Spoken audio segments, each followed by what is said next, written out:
Всем большой привет из Иерусалима! Продолжаются летние каникулы, принося взрослым немало забот о досуге своих детей. В течение месяца мы тоже исполняли свой долг бабушке и дедушке. И так получилось, что вместо запланированного музея науки, только не подумайте, что мы хотели потащить внучку в какой-то скучный музей. Музей науки в Иерусалиме – это очень интересное, занимательное место именно для детей, в котором дети могут окунуться в мир физики, математики и других наук, просто играя, потому что все экспонаты можно трогать, крутить, вертеть, нажимать на кнопки и так далее, и даже что-то создать самостоятельно в творческих мастерских. Так вот, легковерно думая, даже не сомневаясь в том, что музей открыт все дни недели, мы приехали именно в его выходной. Выбирая между аквариумом и зоопарком, Мия выбрала к неудовольствию Паши зоопарк. «Будем умирать на жаре», – бурчал Паша. И добрый ребенок уже согласился было на аквариум. Но злая Лариса поставила точку в выборе. Едем в зоопарк. Его полное название – Библейский зоологический сад в Иерусалиме имени семьи Тиш. Два слова о названии. Почему библейский? Помимо всего прочего, зоопарк уникален коллекцией всех животных, упоминаемых в Библии. Чем прославилась семья Тиш? Нью-Йоркское семейство Тиш внесло самый большой вклад в размере $5 миллионов в счет стоимости проекта, который обошелся в 30 миллионов. Зоопарк, открытый в 1993 году, расположен на 2 уровнях в долине, и это, безусловно, прекрасное и любимое израильтянами место для отдыха всей семьей. Вот мы уже на площади перед входом в зоопарк. Вы входите на территорию зоопарка, и ваш взгляд попадает на искусственное озеро с птицами и островом для обезьян. Птицы очаровательно чистили перышки, и обезьяны остались без внимания. И пока вы наблюдаете с нами за лебедями, вы узнаете, что Иерусалимский зоопарк можно назвать кошерным. Почему бы и нет? Мы ведь в Израиле. Но это как?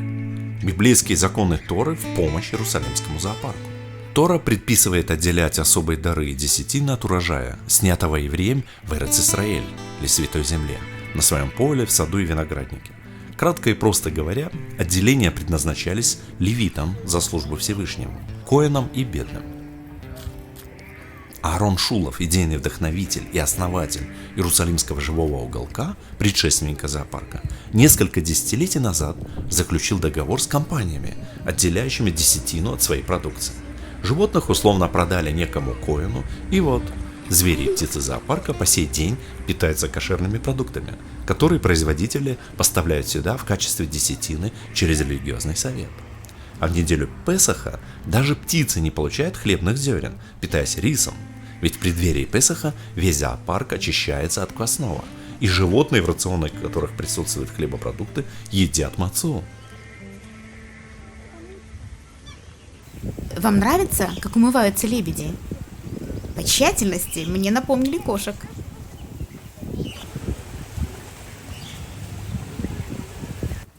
Пеликаны тоже умывались. Похоже, птицы позавтракали и были в хорошем настроении.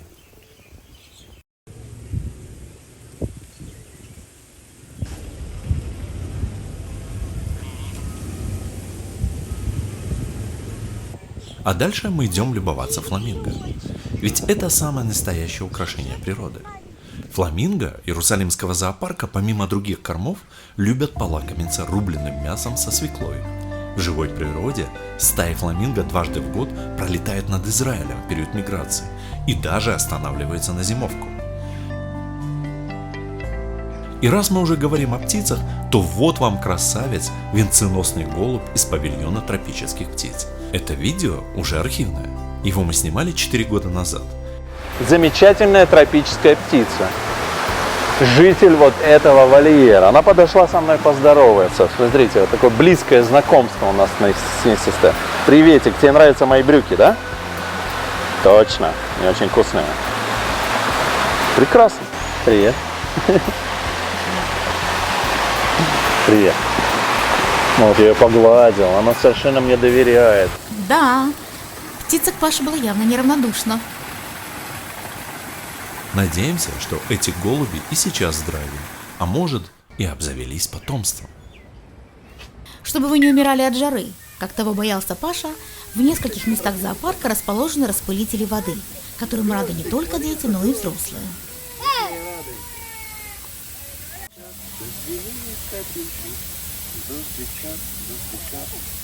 О, тут радуга. Радуга? Тут только что была радуга. Только на земле. На пути вас встретят немало тенистых уголков со столиками и скамейками для отдыха и перекуса. Этот уголок посвящен памяти молодого парня, погибшего в теракте в Иерусалиме.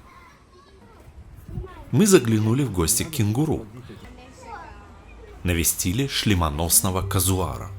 Он живет в вольере с ограждением. Стоит уделить ему внимание. Это не летающая птица, одиночка, вторая по величине в мире после страуса. Казуара лучше не трогать. Уж очень она нервная и агрессивная. В 2004 году эта птица попала в книгу рекордов Гиннесса как самая опасная на Земле. Она наносит смертельный удар 12-сантиметровым когтем своей чрезвычайно сильной ноги. Известен не один случай гибели человека, поэтому содержать казуара в зоопарке – дело хлопотное. А еще ни одна птица не имеет рогоподобного шлема на голове, а у казуара он есть. Рогатая голова – именно так переводится ее название. Убежать от казуара практически невозможно. Птица разгоняется до 50 км в час, прыгает на 1,5 метра в высоту, а еще и плавать умеет. Но зато самец заботливый отец. Сам строит гнездо, сам высиживает 2 месяца яйца и сам примерно год выращивает птенцов, которые вылупляются из очень красивых яиц ярко-зеленого цвета. Но казуару невдомек, что самка отложила ему яйца другого самца, а его птенцов будет выращивать другой казуар. Ну как, правда же интересная птица? Обитательница Новой Гвинеи и Австралии, птица-боец и любитель фруктов. Если будет попрошайничать, не вздумайте отказать.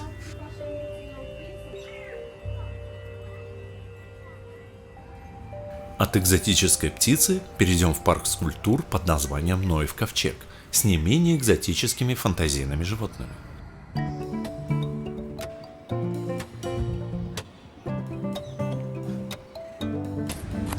Дальше будет интереснее.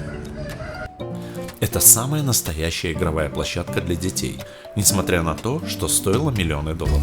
И это здорово. Перед тем, как мы впервые побывали в этом парке, мы услышали негативное мнение о нем. Какой ужас, какой кошмар.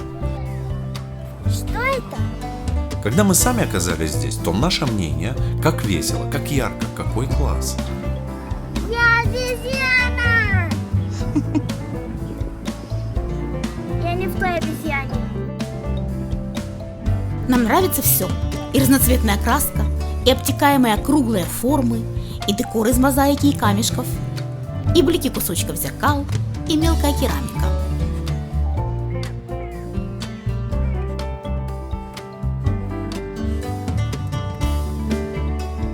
Мои любимчики – жирафа-слон, львиная парочка и 2 чудо-птицы.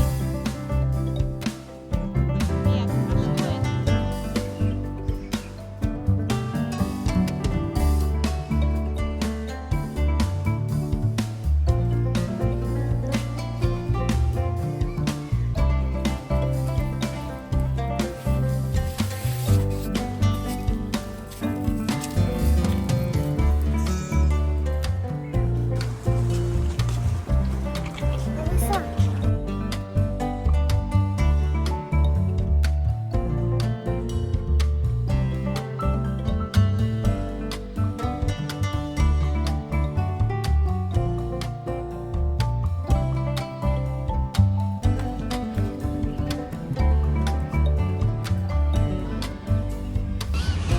Давай я сначала вам покажу, что там внутри. Там очень красиво. Я в клетке. Как красиво внутри носорога мы не увидели, зато рассмотрели котика. Да, не под дедушкин прямо в рост. котеночке. Да, Мия? Тебе удобно в котенке это? Как его зовут, этого котенка? Я назвал его Цап-Цап. Музя. А мне нравятся вот эти цветочки, очень изящные. Я его назвала Кузя. У этого парка есть свой ответственный реставратор. И когда возникает необходимость, декор скульптур приводят в порядок. У меня изящные такие прям дизайновые цветочки. Вот здесь, вот здесь. Мы заметили некоторые неполадки. Все разные, очень красивые. А вот здесь сломали. Ой-ой-ой, как жалко. Здесь разбили уже.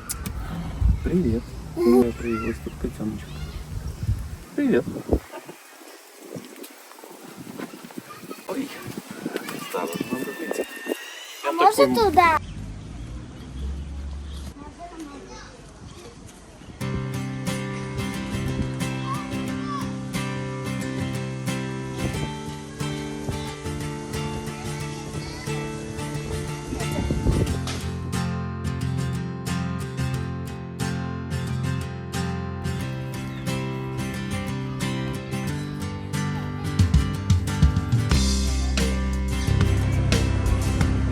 Вот там паук.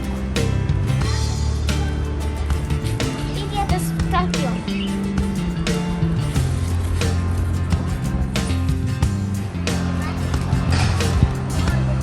А что там в пещере? Интересно. Интересно? Спустимся в пещеру. Тем более, что это не пещера, а Ноев ковчег.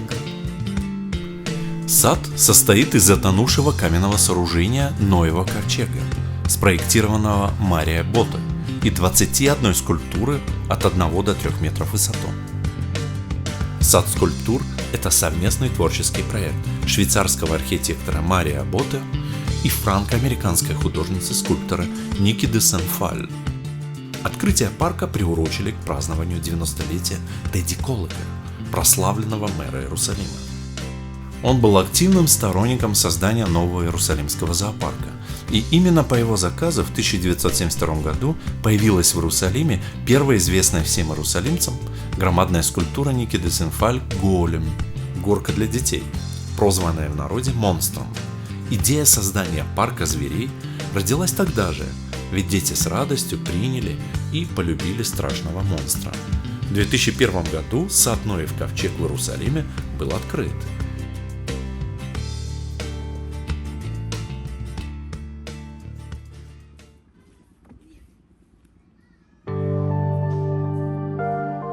Ники де Сен-Фаль родилась в 1930 году. Аристократка, дочь французского герцога и богатой американки. Модель. Уже 18 лет ее портреты публиковали на обложках журнала Vogue. Ники в мире искусства оказалась по чистой случайности. Самая известная женщина в художественной среде 60-70-х годов Ники де Сен-Фаль – художник-самоучка. Арт-терапия – это то, что в 20-летнем возрасте помимо лечения предложили ей в психиатрической клинике. После она признавалась, что искусство спасло ее от того душевного ада, в котором жила она многие годы. Все ее творчество – это поиск выхода из тяжелых психических и психологических проблем, корни которых уходят в детство. О насилии со стороны отца и ненависти матери, винившей во всем саму Ники, де Сен-Фаль расскажет в иллюстрированной книге «Мой секрет» в 1980 году.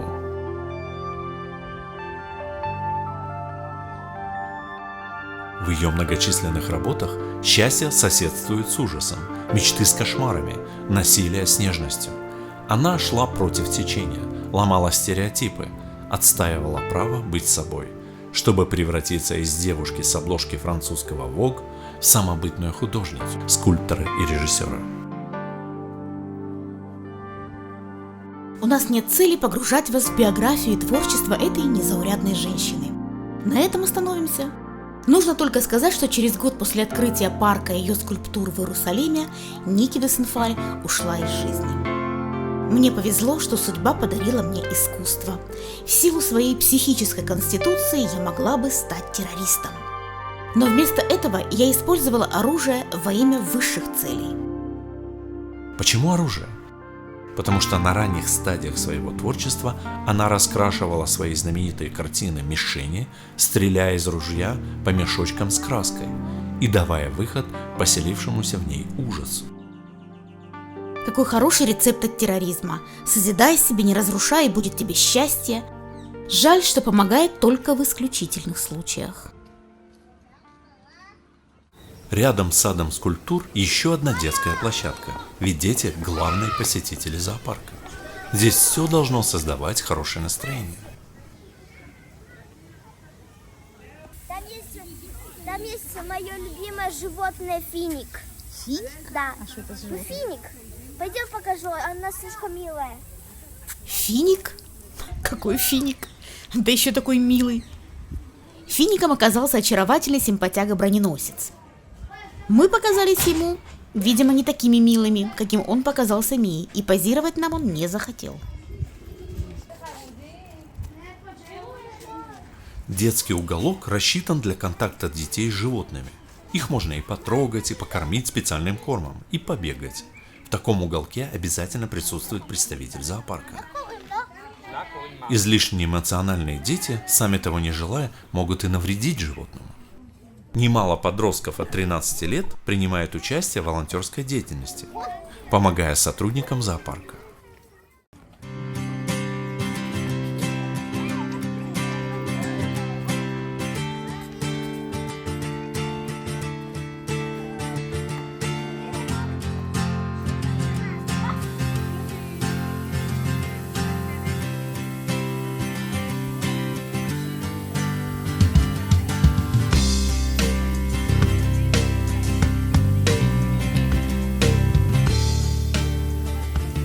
Большая черепаха. Сразу вспомнилась песенка «Я на солнышке лежу» из мультика «Львенок и черепаха». Здесь львенка заменили гуся. Зоопарк активно работает с туристическими и школьными группами, с летними лагерями. Группы детей и подростков с особыми потребностями посещают зоопарк для терапии с помощью животных.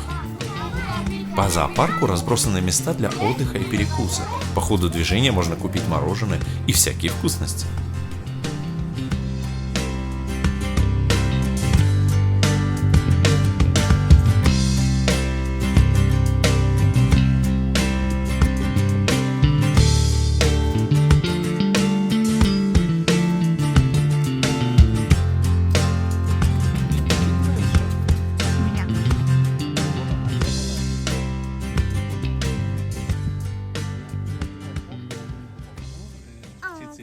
Не качай меня. Это не свинья. Предусмотрительно написано на табличке у вольера с этими животными. К религиозным чувствам верующих иудеев и мусульман надо относиться серьезно. Если это не свиньи, то кто же это? А это ошейниковые пекари, написано на той же табличке.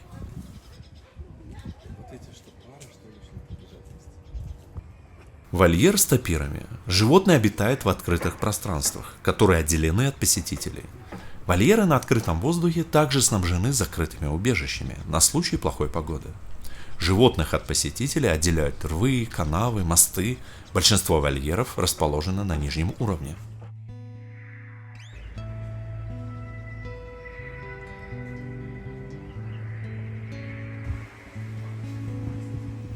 Ландшафт парка оформлен произрастающими в Израиле деревьями и кустарниками.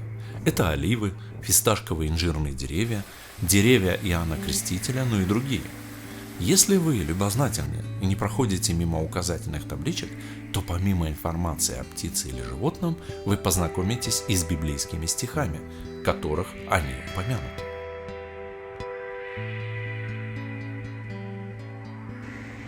Моторизированный поезд провозит посетителей по круговому маршруту от нижнего уровня на верхний.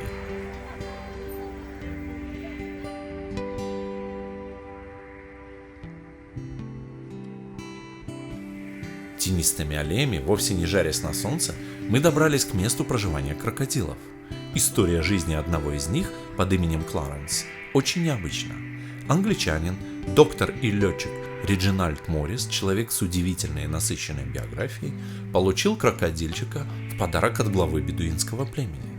Малыш только что вылупился из яйца и был размеров 20 сантиметров. Вернее, малышей было два. Он привез их в Эйлат. Один погиб. Уже подросшего его сбила машина, когда братья-аллигаторы сбежали из дома. Второй стал знаменитым. Крокодил 31 год прожил в Эйлате в семье доктора, был любимцем семьи и горожан, и даже участником торжеств и праздников. Но когда Реджинальд в возрасте 96 лет умер, по его завещанию 3,5-метрового крокодила переправили сюда. Это было в 2012 году. Вся семья приехала прощаться. Кларенс получил новый дом на ближайшие несколько десятков лет. Ведь крокодил в среднем может прожить лет 100. Сейчас Кларенсу 43 года. Интересно, помнит ли он свою семью, в которой прожил большую часть своей жизни? Вспоминает ли свою насыщенную событиями молодость и доброго хозяина, незаурядного доктора Реджинальда Морриса? Слышите шум воды? Какому животному нужно так много воды?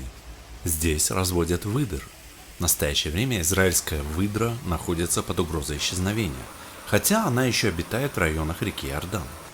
Здесь центр по разведению выдр. Потомство выпускает потом в природу. Один из приоритетов зоопарка – это увеличение популяции животных, оказавшихся на грани вымирания. И наш зоопарк в этом преуспевает. Рядом с зоопарком есть большой Иерусалимский аквариум, а в зоопарке есть маленький. Это лишь один из нескольких. Это самое прикольное. Нет, здрасте. Почему мы себе такое взяли? Такая обыкновенная. Она толстая. Мы идем в сторону обитания горных козлов, ланей, ориксов и в сторону африканских животных. Над местом обитания животных расположены мосты, проходя по которым мы за ними наблюдаем, не мешая животным.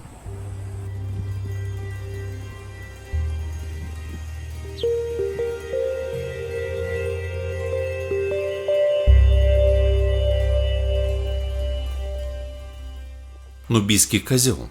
Как гордо стоит этот вожак стаи на фоне Иерусалима. Эти козлы развелись в Израиле в великом множестве. Людей почти не боятся, и некоторые обнаглели настолько, что могут залезть через окно в комнату в гостинице и даже гордо, как этот вожак, стоять на вашей кровати. Могут залезть на капот вашей машины, им так удобнее обдирать листву с деревьев.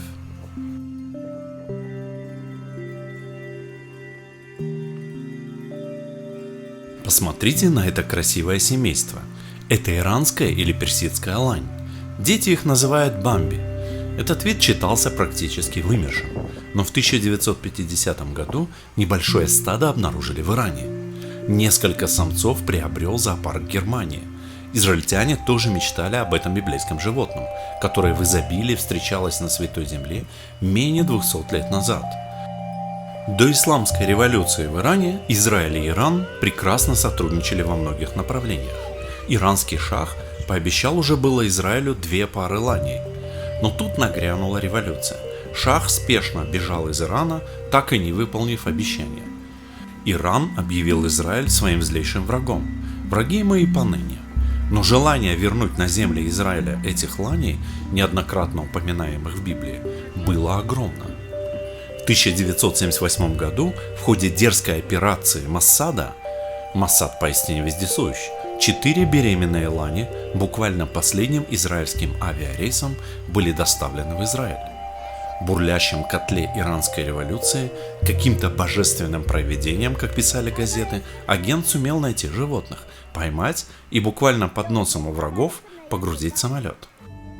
Лани в Израиле почти со слезами на глазах встречал генерал Авраам Йоффе.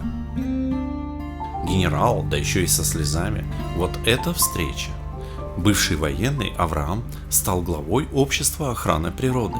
За несколько лет до этих событий, в спокойные времена израильско-иранской дружбы, сердечный приступ помешал генералу лично привезти ланей в Израиль. Поэтому встреча произошла в столь трепетной обстановке. Сейчас в Израиле самая большая популяция этих животных в мире.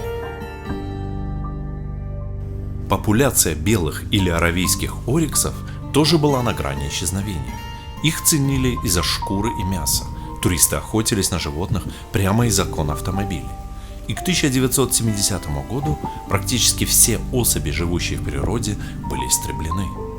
была запущена всемирная программа по разведению аравийских ориксов, основанная лишь на небольшой группе животных из зоопарков и частного владения. Ее результаты были весьма успешными. В арабских странах тоже начало меняться отношение к охране природы. Аравийский орикс был вновь выпущен в дикую природу в Омане, Иордании, Саудовской Аравии и Объединенных Арабских Эмиратах. Небольшие группы были ввезены также в Израиль и Бахрейн. Программа по внедрению аравийских ориксов в дикую природу стоила немало трудов и финансовых вложений. И все же и по сей день это животное стоит под угрозой исчезновения.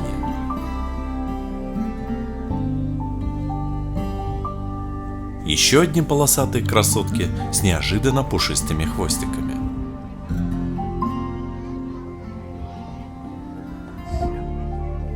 А дальше по пути африканский уголок. Там и жирафы, и зебры, и носорог, птица-секретарь и смешная антилопа гну. Жирафам в природе остается все меньше и меньше мест для обитания. Деятельность человека, как видите, пагубно влияет на животных. Жирафам тоже грозит вымирание. В нашем зоопарке рождаются детеныши. И жирафы не исключение. Новые особи появляются регулярно.